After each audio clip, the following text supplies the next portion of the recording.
Hi, hello, and welcome to PrepBytes. This is Mati, and in this video, we're gonna go and do some top 25 questions. If I would say, I think you've already watched the previous top 25 video of Samsung, I guess. Now, in this particular video, we're gonna go and do the questions of Paytm, right? So, what are we gonna do? What are the questions? I've already told you all these questions are on the PrepBytes website. If you are interested, if your dream is to actually go in and crack some good companies such as Apple, Meta, Facebook, and all. Facebook and Meta are same though. But if you want to crack those companies, then I will suggest you to go into the website and then visit this company's cards where you'll find all the questions, all the interview related questions of that particular companies, right? So we'll just quickly jump into the video without any delay. Now, as we already know that we were doing this, give me a sec, guys. Yep. Um, yeah. Now you can already see the questions we have, as I've already showed you so many times that we have so many questions in one company card. We have 25 um 25 questions nearly, in which we can have a huge amount of exposure on how which kind of on what kind of questions are actually are being asked and all. Now, let's just do some questions. I'll just tell you some of the questions we'll do further as well, but I'm going to take four questions and let you know how this is going to go and we'll up. Now, first we'll go and start with palindrome. Sorry. Why I am saying the palindrome? I am so interested in palindrome. This is the third time if I'll be teaching the palindrome again. So let's just go and do this interleaved strings, right? So you can see here we were given three strings. We are given three strings A, B, and C. An interleaving of two strings S and T of a configuration. We'll just skip the problem. I'll just explain you what's the problem is actually saying, right? So it's saying that we have three strings A, B, and C. Right. So A is some string, B is some string, and C is some string. So when we have three strings, right? So what he wanna say is this is the concatenated string. Let's just say this is the resultant string and we have two strings. Now the question is saying that whatever the two strings we were given, A and B, which is, let's just say we'll do the example one. So A is given as XYZ and B is given as A, B, C, right? We were given two strings. Now, the resultant C, whatever the resultant C we were given, should be equal to the, A and B. Now, how this is equal? I'm telling you. So, these are the substrings. Whatever the string, resultant string we were given here is actually a substring of C, right? So A and B are the substrings of C. Now what are we gonna do? We're gonna go and if I'll say normally this approach gonna work. So all you're gonna think about brute force approach, going in and concatenating these two and then comparing it with this, right? Other than that, what we can do is, right? So the question itself says that so we can make multiple interleaving strings. Interleaving strings means combination of strings. So the input format will have three strings, A, B, and C. A, B are the normal substrings and C is the resultant string, right? So C is the resultant string. Now the output format says if C is actually an interleaving string, interleaving of A and B, then we have to print 2, right? We have to print true, or else we need to print false, right? That's what it is saying. Now, what are we going to do? How are we going to do this question? So normally when we can do this question, there are like so many approaches. I've seen so many approaches, so many submissions are there where some people used normal one, the concatenation one and this one. Some people started actually comparing the characters and all. But the approach we're gonna see is the approach. So let's just directly do, I'll just try to explain you the sample test case. right? So, okay, yeah. Yep. So the sample test case here we are given is A is equals to yx, and we have B is equals to x, and we are given C is equals to xxy. Right? C is equals to xxy. This is what the actual strings we were given. Now, whenever we are actually, naming the word or, talking about interleaving, so what does it means is whatever the strings we are given, the order must be same. For example, if I'll start joining them, let's just say first I'll do the A plus B thing, right? A plus B thing. Now, if I'll do the A plus B thing, what will I get? Y, X, yx and x, right? Y, x and x.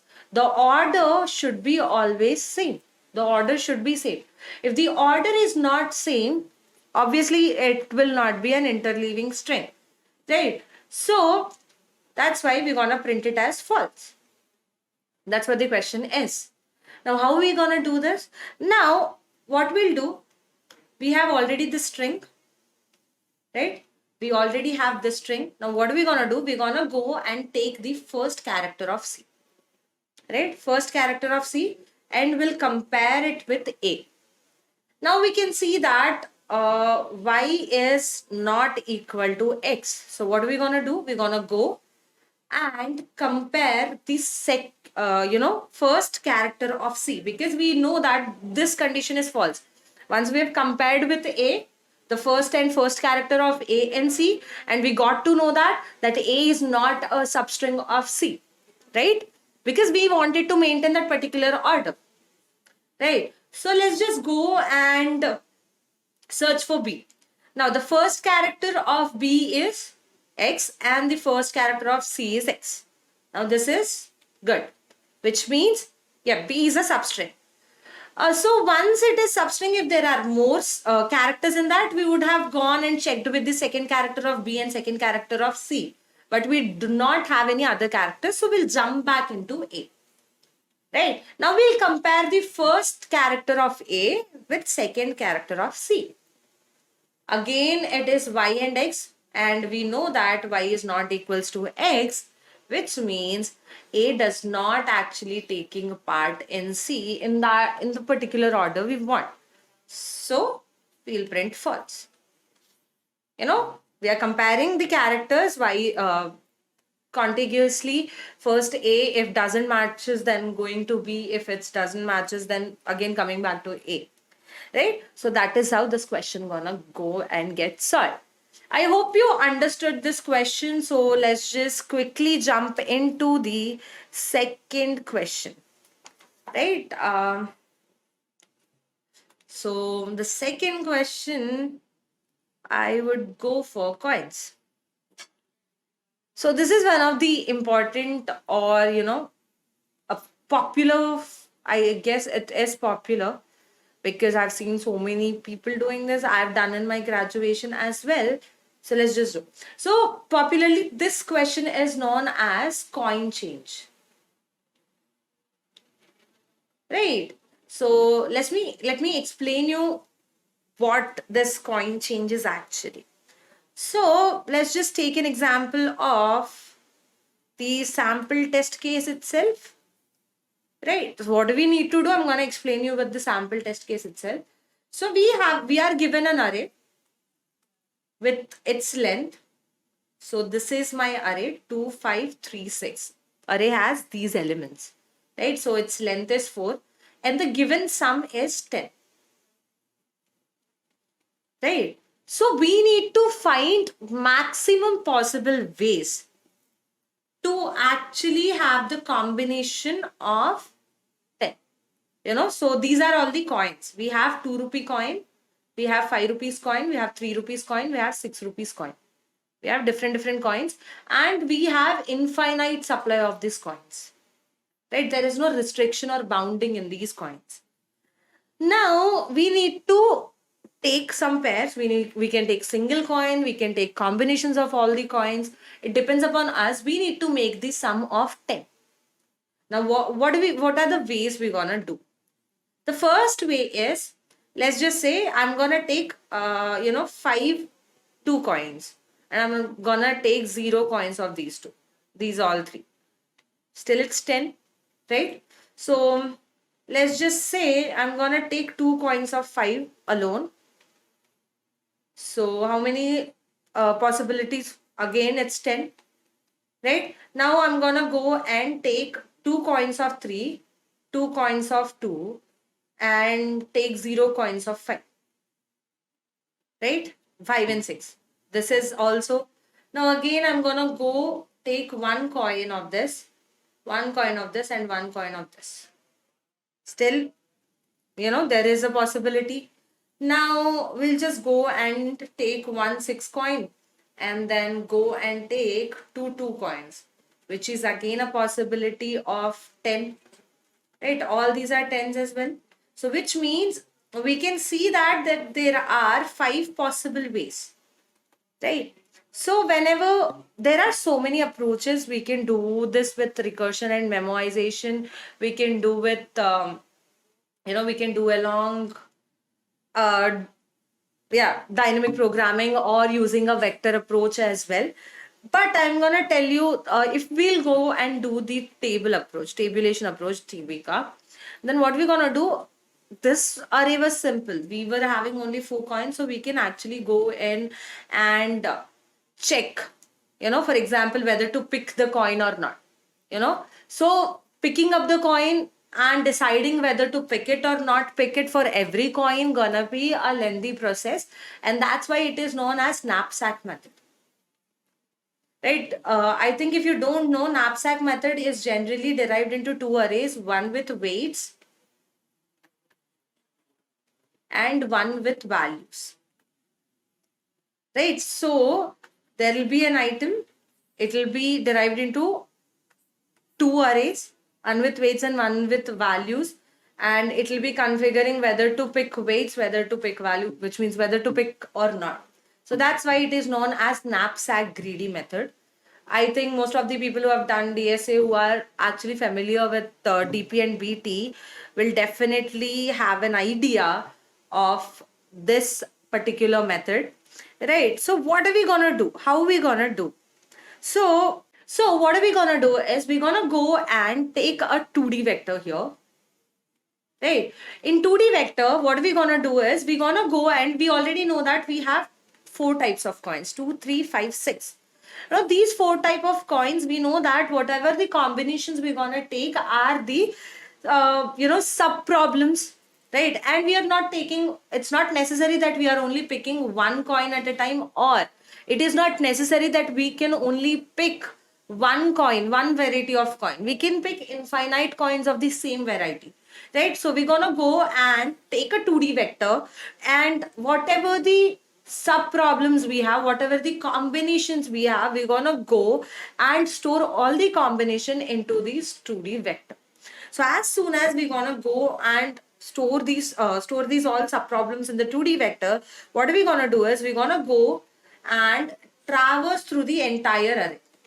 So I'm gonna go and traverse through the entire array, and as soon as I'll be traversing through entire array, you know that we've already stored the sub problems into 2D vector, which is our memoization table, right? So once we'll traverse through the entire arrays, we're gonna take reference from memoization table and check for the combinations, that which combinations are making sum 10, and we're gonna count those ways, right? Whatever the ways, whatever the sub problems which are making to 10, we're gonna count them, and then we're gonna print the output,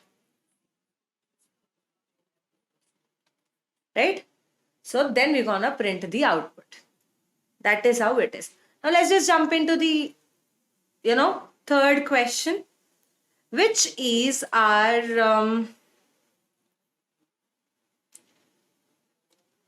what are you gonna do? We'll just go and do largest sum. Yeah, contiguous subarray. So the third question says, you are provided with an array A. We have an array A. Let's just say I'm going to take the sample test case example again. We We have 5, 4, minus 1 and 7 and 8. Right? Which denotes the second line contains the n space separated integers denoting the elements of array. So it's the size of array and the elements of array are given. Right? So what are we gonna do? What's the question actually saying? So we need to find the contiguous subarray to make the sum large. Now how are we gonna do this? We're gonna use a method called Cadine's method. Right? Cadine's method, or some people say it's Cadine's algorithm as well. Right? So how we gonna do this? So whenever we are actually using the Cadine's algorithm, what we're gonna do is we're gonna go and take two things. One is t sum and one is sum. Total sum and sum. So how we gonna do this Cadine algorithm? What the Cadine's algorithm says. So first, let's just assign the total sum, and sum is equals to 0. Right. Now I'm gonna take a for loop and traverse it through the entire array. For I is equals to 0, I know that a of 0 is equals to 5. Right? So I'm gonna say that my sum is equals to sum plus 5. Right? Sum plus 5. So I know that sum has a value of, give me a sec. Right? So let's just write here. Okay. Sum has a value of 5 now. Right? Sum has a value of 5 now. Now as soon as it is 5, we know that it is greater than 0. Right? Which means large itself. So we're gonna go and store this into total sum. Now we have total sum as well. Now total sum is also equals to 5. Right? Now we'll go for I is equals to 1. I know a of 1 is 4. Again I'll use this formula. Then I'll have sum of 9. And of course it is greater than 0. That's why it is 9. Then again I'll have a sum of 9 minus 1, which means 8. So t sum will be 8. This value is greater than 0. So we're gonna load into the t sum as well. Now I'm gonna have the next value a of 0, 1, 2, 3. So a of 3 is 7. So 8 plus 7 is 15. So this value is gone. 15 is updated, and t in the t sum as well, 15 is updated. After that it is plus 8 again. Right? So it is 23. It is 23. Now sometimes there might be a case that entire contiguous subarray might not be giving you the large number. Right? Sometimes there might be more negative values. So you should it must need it that you can only go in and use only 3-4 elements in the complete array. Now when I'm saying the contiguous array, you must remember, because this is the most important contiguous, the word contiguous subarray is most important. Why? Because if I want to take an array, I can take an array as complete, but I cannot leave elements in between. For example, if I want to take 5, 4 and 7, that is not possible. I need to include -1 to make it contiguous. Right? So that is how you're going to use a Cadine's algorithm and solve this question. Right? Now, let's just jump into the last question, last but not the least question, which is rotten apples. Right? So this is, I think this is asked in so many good companies. The first so we'll just understand the concept first. Okay. So when we are talking about rotten apples, so it is simply said that you are given a grid. We'll see what's the grid is. Right? We'll see what's the grid is. So the grid I have is 2, 1, 1, 1, 1, 1, 0 and 0, 1, 1. So the question is saying that you have some apples in which 2 means rotten apple, 1 means fresh apple, and 0 means empty. 0 means empty, right? So he's saying that after 1 hour, if you are keeping the rotten apples together, so the 4 directional, which means if this is the rotten apple, the directions, top, bottom, right, left directions can be get rotten after 1 hour. So after 1 hour, you can see that this was my rotten first. After 1 hour, what will happen? It will rot these two. After 2 hours, the next hour, you can see that it will rot. Oh, sorry. Yeah, it will rot this, right? And it will rot this. Now, next 1 hour, it will rot this. And next 1 hour, it will rot this. Right? This is going to happen because as 1 hour goes beyond the time, all the 4 directional, whatever the fresh apples present between the, around the rotten apples gonna get rotten. So how we gonna actually do it? So we can simply go and use Q here. Now how the Q funda is gonna be used here, I'm gonna tell you. So let's just say first I'm gonna go and create a queue with a timestamp of 0 because it start and with the rotten apple index. So my rotten apple index is 1 1 at first. Now I'm gonna go and whenever the timestamp is increasing, for example, for the first time it is increasing, right? It will be 1 hour, and I can see that my I can see that my second orange or second apple and here the second apple are getting rotted. So which means I'll have to go and at timestamp 1, my 1, 2 and 2, 1 are getting rotted. At timestamp 3, right? At timestamp 3, what is getting rotted again? At timestamp 2, my first apple, that is 1, 3, and at timestamp 2, 2, 2 are getting rotted. At timestamp 3, you can see that my 3, 2 is getting rotted, and at timestamp 4, my 3, 3 is getting rotted. So we'll make a queue, and as soon as the time passes by, we're gonna go and add all those queue elements with the timestamp and the indexes of rotten apples into the queue itself. So once we will know that there are no more apples left to actually rot, then we're gonna stop or end the queue, and whatever the number or the timestamp present in the last node of queue, that will be our time, which is 4 hours. So we gonna generally, the question says we have to find the hours in which total apples gonna go and get rot, right? That's what the question says. So it was simple. You can simply use a queue and insert, right? So that was all about today's video, today's questions. You can go in and actually start doing those questions. It will help you more to crack good interviews, to get into the good packages, especially in this time, right? So thank you so much. If you have any queries, please let us know in the comment section. If you have any more questions to ask, please do comment below the video, and all the company coding cards descriptions or links, all the company coding card links, I'm gonna go in and actually put them in the description of this video. So thank you so much for watching this video. Stay tuned for more such content.